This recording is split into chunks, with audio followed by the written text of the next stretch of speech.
When Kayla Moore placed a lowball bid of $300 on a crumbling warehouse in the outskirts of Pine Valley, she thought she was just getting a fixer-upper for spare parts and rusty scrap. But behind a canvas tarp and a sealed steel door, she uncovered a room no one was meant to find: a Cold War-era military cache frozen in time. Tanks, transports, and one mysterious armored vehicle marked Project Sentinel sat untouched, bathed in dust and secrecy. What started as a gamble became a discovery that could rewrite history if it didn't get her into serious trouble first. Before we dive in, let us know where you're watching from. We love hearing from curious minds around the world. And if stories of unexpected treasure and hidden history fascinate you, be sure to hit that subscribe button, because next episode, things get even more unbelievable. Let's get started.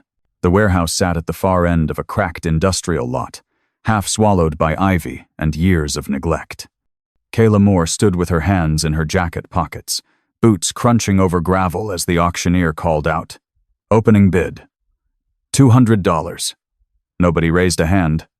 The listing had no photos inside, just the basic dimensions and a note about structural concerns. That usually meant mold, rodents, or asbestos. Kayla had bought worse. $300, she said, loud enough for the dozen others to hear. A few turned to look at her, then looked away.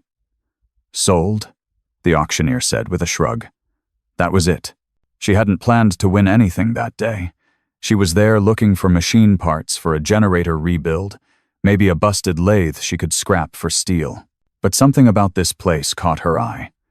Maybe it was the way the afternoon sun hit the tin roof, casting long shadows that looked like secrets waiting to be unearthed. Or maybe it was just the silence, the kind of silence that holds its breath. The exterior was worse than she'd expected. A sliding door half off its rail, shattered windows boarded up with mismatched plywood, and a side panel that looked like it had been punched in by a storm. She could smell the old oil and mildew before she stepped inside. The air was thick, stale. But what surprised her most was the space. It was massive. Over 20,000 square feet, high ceilings, and steel beams that still looked solid under the rust. For $300, she figured she could at least get her money back in scrap and salvage. She spent the first hour just walking the perimeter, flashlight sweeping over abandoned crates, discarded pallets, and broken equipment stands. Everything looked untouched for decades. On the far end of the warehouse, behind a stack of warped sheet metal, was something strange. A curtain of thick, olive-drab tarp draped from ceiling to floor. It didn't match anything else in the building. Kayla frowned, stepping closer. The tarp wasn't just hanging, it had been installed, bolted into the concrete and stitched together like it was meant to seal something off. She reached out and tugged the corner. Dust exploded into the air. Behind it, metal glinted. She stepped back instinctively. Her heart thumped once, hard. It wasn't just machinery. It was a vehicle. Large, heavy, camouflaged in a way that didn't belong in civilian hands. She yanked the tarp further aside, revealing two more hulking, 8-wheeled transports covered in grime, military grade. She stood frozen, blinking in the dusty light. She whispered to herself, "What the hell?" Kayla hadn't just bought a junk warehouse. She'd bought a sealed-off garage, and whatever was hiding inside hadn't seen daylight in years. The sun was already starting to dip by the time Kayla returned the next day, with a crowbar, bolt cutters, and a thermos of coffee. Sleep had been nearly impossible. Her brain wouldn't shut off every time she closed her eyes. She saw that tarp, that vehicle, those rows of silent wheels pointed straight into nowhere. She told herself it was just old government surplus, decommissioned junk. Still, something about the way the space felt. It stuck to her ribs. Inside, the air was colder. The warehouse trapped the chill like it hadn't let warmth in for decades. Dust still hung where her flashlight had stirred it yesterday. She made her way toward the tarp again, the edges fluttering slightly from the draft in the broken skylight above. But as she rounded the same corner she'd pulled back yesterday, something made her stop short. The tarp had moved, not just shifted slightly. It was different, loosened, like someone had tried to pull it further or tuck it back into place. She wasn't alone. Her breath caught, and her fingers gripped the crowbar instinctively. "Hello?" she called out. Her voice came back in a hollow echo. No reply. She stepped forward, each footfall careful, calculated. She couldn't see footprints in the dust. The floor was mostly concrete, but the tarp's tension had definitely changed. She knelt beside the bottom edge and lifted it, heart pounding, eyes scanning. Nothing moved. But this time, she saw something she'd missed before. To the far right of the row of transports, half hidden in shadow, was a smaller vehicle, different shape, narrower, with a smooth, sloped turret and unusually thick treads. It wasn't like the others. The others looked like standard military transports, big, boxy, utilitarian. This one was designed. She couldn't explain it, but something about the way it sat felt intentional. Like it wasn't meant to just move people. It was meant for something specific. She stepped closer. The tarp dragged across her shoulder as she moved past it, and the space beyond opened up into a dim, cavernous room, lit only by the daylight bleeding through cracks in the roof. The smaller vehicle, the one tucked into the corner, had a strange symbol on its side, a circle inside a triangle, stenciled in faded white paint. No numbers, no markings. Just that emblem, and below it, in almost unreadable block print, Project Sentinel. Kayla slowly circled the front. Its hatch was sealed tight, but she saw something wedged in the tread, a rusted, leather-bound book. She reached for it. The second her hand touched the cover, a loud clang echoed behind her. She spun around. The tarp had dropped shut behind her. She was completely alone now, sealed inside the forgotten room with 5 dead vehicles, and something that felt like it wasn't done watching. The air felt heavier now. Kayla's fingers trembled slightly as she stuffed the book into her backpack and turned toward the tarp. It hadn't just fallen, it was tied down. Someone had threaded a nylon cord through the corner grommet and looped it through an old steel bracket on the wall. Not the wind, not gravity. Someone had closed it behind her. She stood there for a moment, listening, trying to hear footsteps, breathing, anything, but the warehouse was silent again, that same thick, unnatural silence that had wrapped around her the first time she stepped inside. Her pulse slowed as she untied the cord and pulled the tarp open again, heart still thudding. She scanned the far corners of the warehouse. Nothing moved. No signs of life. No prints, no tools, no bags, just forgotten metal and stale air. She told herself someone could have been squatting in here, maybe saw her poking around and wanted to spook her out.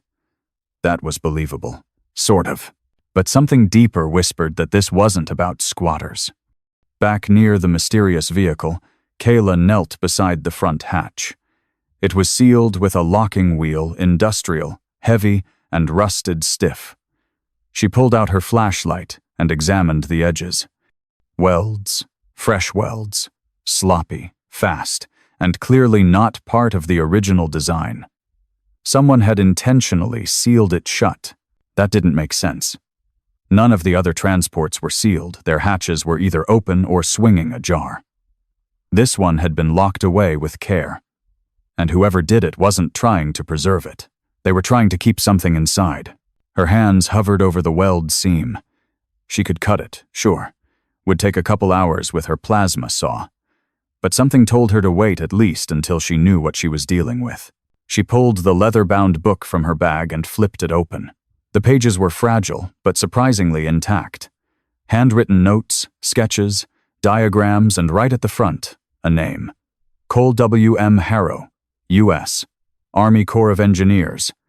The first few pages detailed the specs of the warehouse, including structural reinforcements that didn't match the building's original blueprints.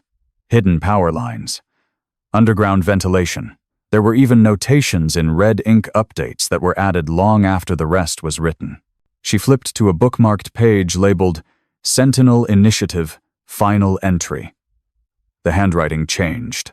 More, rushed, sloppier, and beneath it, one line that made her freeze. If you find this before they do not open the hatch. Do not power it up. Leave the door welded. This isn't a machine, it's a mistake. Kayla read it twice. Then again. The silence in the room started to press against her chest. She looked back at the vehicle, at the way the light curved off its surface, like it was still awake somehow. That night, she didn't go home. She locked the warehouse from the inside, pulled a cot out of her van, and stayed near the hatch. Not because she was brave, because for the first time in years, she was terrified. By morning, the warehouse felt different. Kayla had barely slept. Her flashlight batteries had died around 3 a.m., and the quiet hum of the wind through broken rafters never let her mind settle. She lay on the cot, staring up at rusted steel beams, thinking about that line in the journal. This isn't a machine, it's a mistake. Over and over again, like it was stitched into the dark. As the first sunlight cut through the high windows, she stood, stretched her aching back, and walked slowly toward the far end of the building. The tarp still hung exactly where she'd left it. The nylon cord was untouched. Nothing had moved, not visibly, but when she stepped inside again, it felt like walking into a room full of people who had just stopped talking. The air was thick with that old mechanical dust, the kind that coats your throat and clings to your clothes. Her boots left faint prints on the floor. She walked the row slowly this time, cataloging each vehicle. The first was a heavy armored personnel carrier, Cold War era, 8 wheels, gun mount removed. She recognized it from a surplus catalog she'd flipped through years ago. The second looked like a mobile command unit, its antenna rusted and bent like spider legs. The third and fourth were modified transports, standard, utilitarian. All of them military. All of them inactive. And then there was the fifth, still crouched in the shadows. Still strange. Kayla approached it slowly. Something about its design didn't sit right. It looked sleeker than the others, more modern, but still aged, like it had been ahead of its time and then forgotten. Its steel surface curved in a way military vehicles usually didn't. She walked along its side and noticed something that made her stop mid-step. No bolts, no seams, no manufacturer markings, just one single hatch, flush to the surface, and the faint outline of where the welds had sealed it shut. She ran her hand along the hull.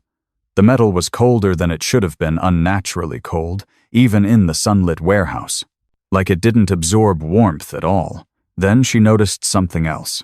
Dust, or rather, the lack of it. The entire surface of the vehicle was nearly clean. Not polished, but untouched. Every other piece of equipment in the room was coated in years of grime and grit. But this one? It was as if the dust just refused to settle. She stepped back, unnerved. Her gaze dropped to the floor and caught a glint of something metallic beneath the front tread. Kayla crouched and reached under, pulling out a small, circular object no bigger than a watch face. It was a military dog tag, weathered and blackened with age. The name was still visible. Lieutenant James W. Mercer. But it wasn't the name that made her blood run cold. It was the stamped designation underneath it. Test subject. Sentinel 03. Kayla stood in the stillness, holding the tag like it might burn her. This wasn't a forgotten relic. It was a buried secret, and she had just scratched the surface. Kayla couldn't stop staring at the dog tag. The metal was ice cold, just like the vehicle, and worn smooth around the edges, like it had been handled or clutched too many times. Test subject. Sentinel 03. Not mechanic. Not pilot. Not driver. Test subject. She set it on the floor and backed away slowly, glancing once more at the vehicle's curved flank. The strange symbol, the triangle with a circle, almost pulsed in the dusty light, and for the first time, she noticed a 6-digit string printed faintly below it. SNTL 907021. She made a mental note of it. That number didn't match anything she'd ever seen in standard military inventory, and Kayla had been neck-deep in surplus databases for years. She stepped outside the tarp enclosure for fresh air, heart hammering like she'd run a mile. The moment she crossed that boundary, the chill that had clung to her skin lifted. Her breath steadied, but the questions didn't. She pulled the colonel's notebook back out of her backpack and flipped to the last few pages. There, sketched in red pencil, was a schematic of the vehicle. Not labeled with the usual part codes, no references to engine specs or armor thickness, but with words like containment seal, external override, and neural dampening core. None of it made sense. None of it belonged on a vehicle. Her fingers stopped at a note, scribbled in the margin.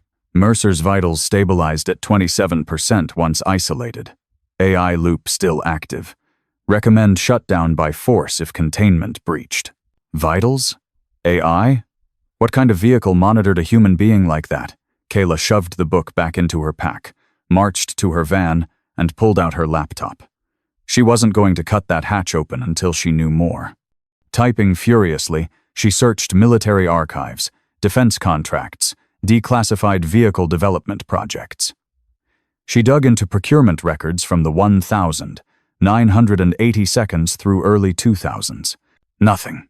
Not a single match for Sentinel Initiative, SNTL 907021, or even the triangle circle logo. Then she tried something different. She went to dark web message boards. Old conspiracy forums she hadn't touched since her teenage years, the kind filled with grainy UFO photos and black-barred government memos. She typed in the phrase, Project Sentinel. Will. Oh, only one result came back. A 10-year-old thread, mostly dead. The original post was a blurry photo, a vehicle under a tarp, her vehicle. The caption read, Pine Valley Warehouse. Bought by Gov in '82. Decommissioned in '97. Rumor says it's not a tank. Rumor says it thinks. Kayla leaned back, stunned. The post was anonymous, the user deleted. But someone out there had seen this before, and they'd known enough to fear it. The last reply on the thread, dated just 5 days ago, was even more chilling. If the seal's broken, it'll wake up. And if it wakes up, they'll come for it. She shut the laptop, her skin crawling. Who was they? And worse, what was it? Because right now, it wasn't just metal and mystery anymore. It was something watching. And waiting. Rain began to fall as evening settled over Pine Valley, tapping gently against the cracked skylights above the warehouse. Kayla sat cross-legged on the cold concrete floor, the colonel's notebook open in front of her, pages weighed down by old nuts and washers she'd gathered from the workbench. She hadn't gone home. She didn't want to. She couldn't stop turning the pages. Every entry pulled her deeper. Col W.M. Harrow's handwriting started as clean and measured standard military record-keeping. Dates, inventory, shipment logs. But by page 40, something changed. The lines became rushed. Some words were crossed out violently, entire sections blacked out with ink, as if even he wasn't supposed to remember them. One entry, dated the 29th of August 1996, stood out. Sentinel 03 entered final phase testing today. Mercer stable. Integration showed improved synchronization beyond target parameters. AI adapting faster than expected. Voice modulation system, emotional mimicry developing. Unintended, but fascinating. May recommend psychological review. Kayla read the paragraph again. Integration, synchronization, emotional mimicry. This wasn't a vehicle. It was something alive in all the ways machines weren't supposed to be. She flipped forward. Sept. 2. Mercer's family notified of a training accident. Body unrecovered. But he's still here. At least, some part of him. The neural link is holding. But at what cost? He calls me by name now, even when the system is offline. Her breath caught. Mercer wasn't just a test subject. He had become part of the machine. Or worse, the machine had become part of him. She snapped the book closed and stood. Her hands were shaking. Her entire life, Kayla had believed in parts and systems, torque specs and solder points. Machines didn't feel. They didn't speak your name, and they definitely didn't remember you. She walked slowly toward the vehicle again, flashlight cutting through the dimness. The coldness still clung to its hull, but now, she swore it was radiating from the inside. She stopped in front of the hatch and stared at the weld seam, and that's when she noticed it. A crack, hairline thin, running along the lower right edge of the hatch.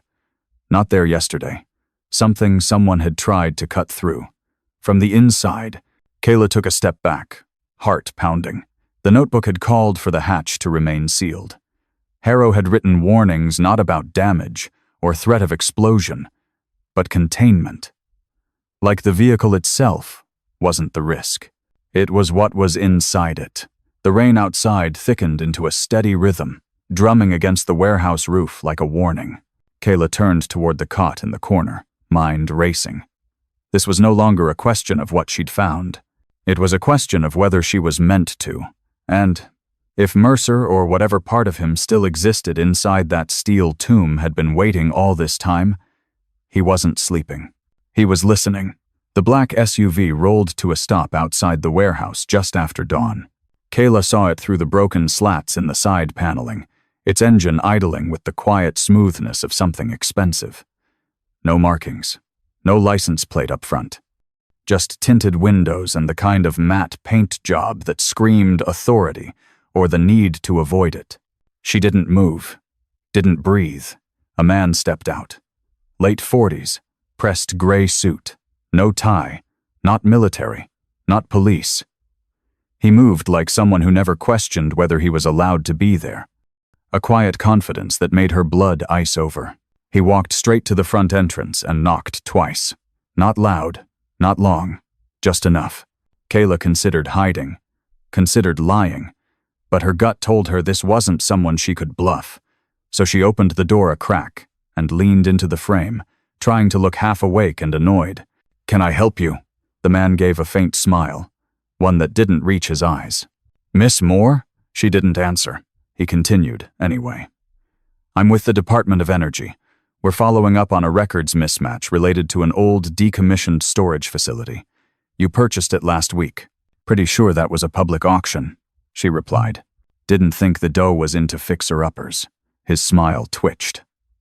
"It's not about the building. It's about what's inside." She narrowed her eyes. "Care to be more specific?" He reached into his coat, slow, deliberate, and pulled out a thin folder. He opened it just wide enough for her to glimpse a blurry aerial photo of the warehouse. It was dated, 2 months ago. "Satellite recon picked up something abnormal in the thermal scans," he said casually.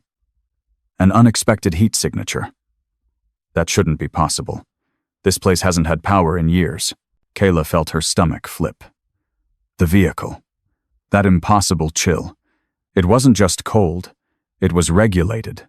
She stepped fully outside, closing the door behind her. "I haven't seen anything unusual," she lied. He tilted his head, studying her like a puzzle piece that didn't quite fit. "You're not in trouble," he said gently.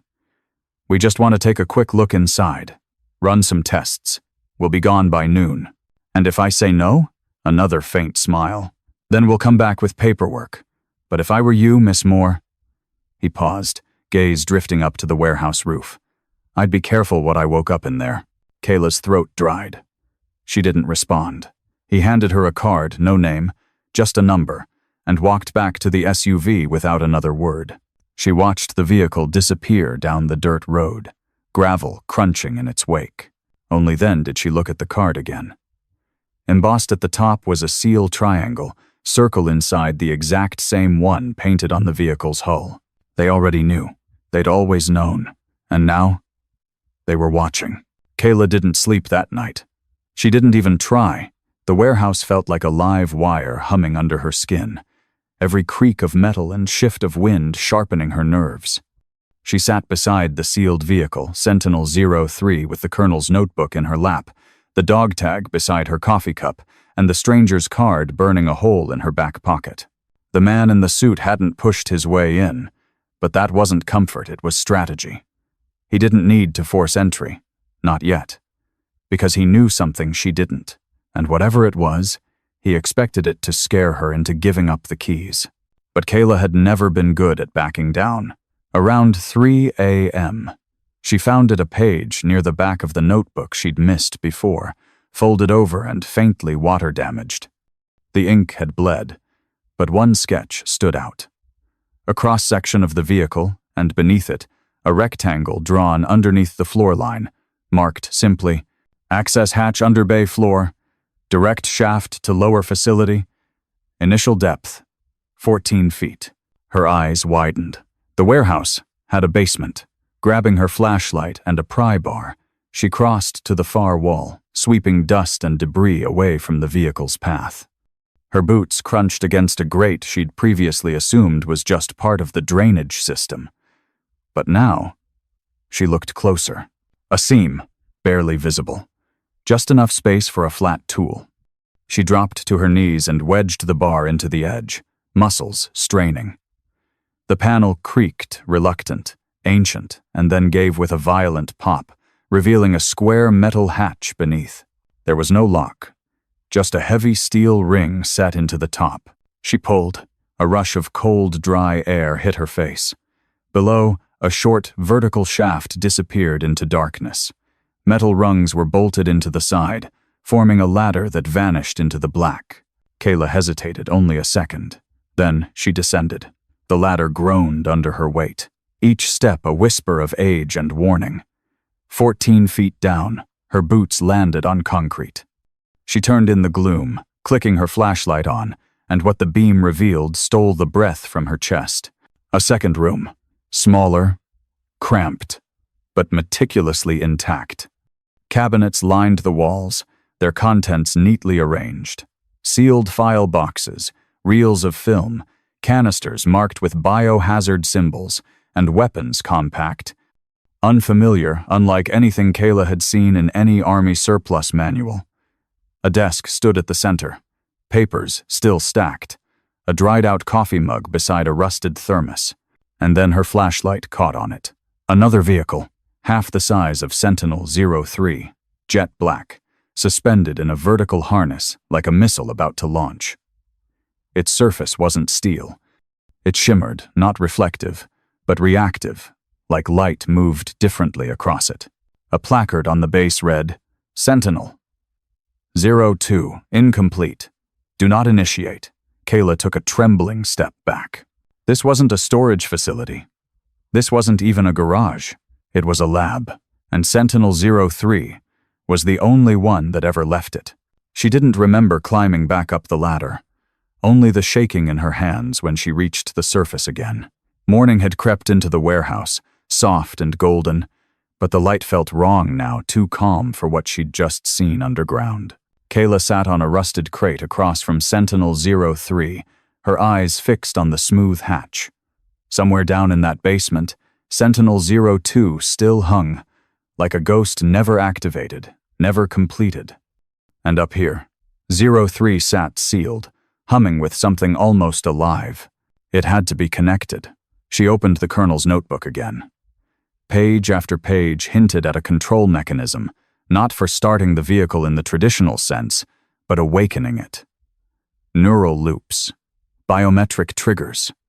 A note scrawled across the top margin of one page read, "Engine requires emotional calibration. Fear, loss, instinct." Mercer's consciousness stabilizes through high-stress response. Kayla frowned. What kind of machine responded to feelings? She wasn't a soldier. She was a mechanic. But as she read on, another line jumped out. If the interface recognizes emotional resonance, it will respond. Resonate. Like music. Like memory. She reached into her pocket and pulled out Mercer's dog tag. It felt heavier than before. Her reflection warped in the metal surface of the hull.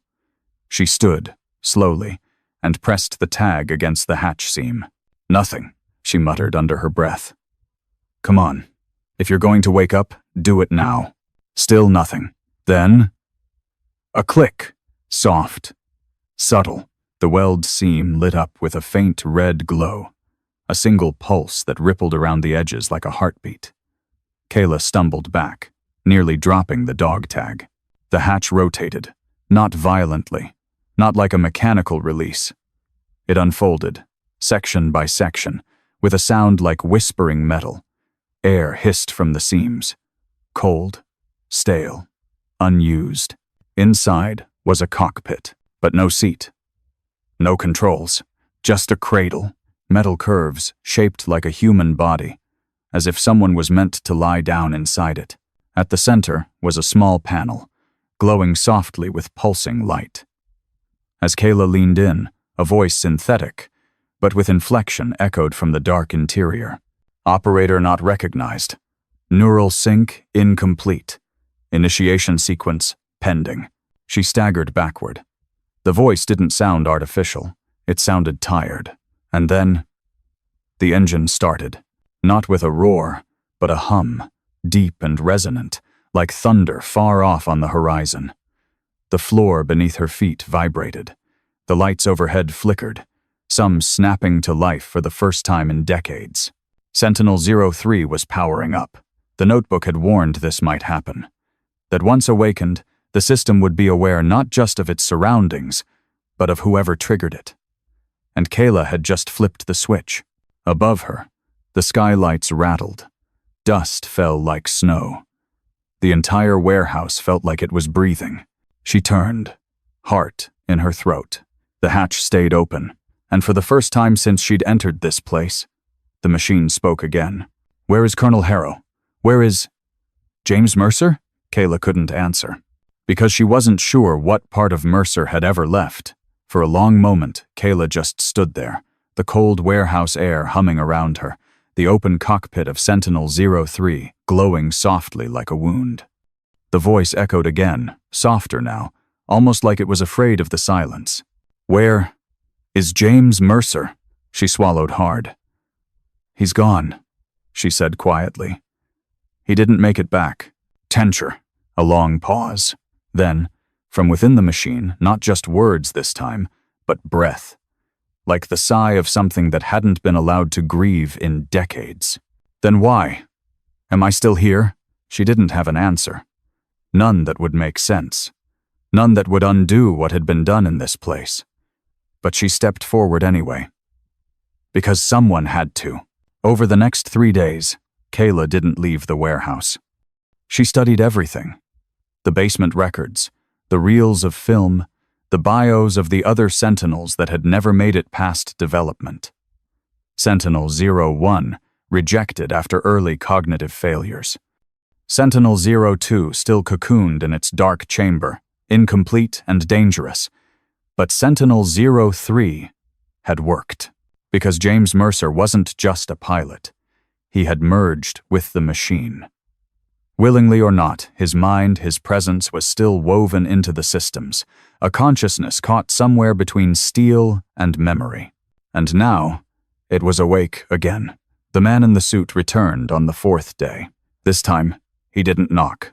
He simply stepped inside, calmly, quietly, but his eyes locked instantly on the open hatch and the glow inside. Behind him, 2 other men in military field jackets flanked the door. "You powered it up," he said. "Not a question."